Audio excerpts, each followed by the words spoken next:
Hello guys, দেখো আমাদের এখানে ভীষণ মেঘ করেছে। হাই,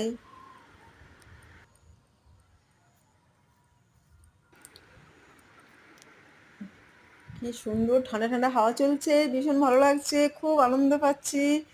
দেখো তোমরা, ভীষণ দারুণ একটা মিষ্টি মিষ্টি হাওয়া, ঠান্ডা ঠান্ডা, হেভি ওয়েদার করেছে। তো হে গাইস, দেখো আমি বাইরে বেরিয়েছি, আমার চিকুকু বাইরে আছে, ওরা খেলছে সাইডে। আমি তোমাদেরকে ভিডিও করে দেখাচ্ছি। দেখো আকাশের দিকে তাকিয়ে, আকাশে ভীষণ নীল রং, সবুজ রং, গোল্ডেন কালার সব কিছু আছে আকাশের মধ্যে, কালারের মধ্যে। আমি একটু পরে তোমাদেরকে আকাশটা দেখাচ্ছি। দেখো ভীষণ ভালো লাগবে। দেখি গাইস, তোমরা কাছে পিঠে যদি কেউ আছে তো বাইরে বেরিয়ে এনজয় নিয়ে নাও হাওয়ার, ঠান্ডা ঠান্ডা হাওয়ার এই মৌসুমের এনজয় দারুণ। এই দেখো আমি আকাশ দেখাচ্ছি, দেখো দিকটা হচ্ছে গোল্ডেন, এদিকে সবুজ হলুদ হলুদ টাইপের কচি কলা পাতা। আর এদিকটা দেখছো কিরকম, সেইটা সেই মানে ভীষণ একটা সুন্দর জিনিস দেখাচ্ছে না? বেশ সুন্দর না? নেক্সট ভিডিও আবার দেখা হবে। প্লিজ সাবস্ক্রাইব করে দিও আমার ভিডিও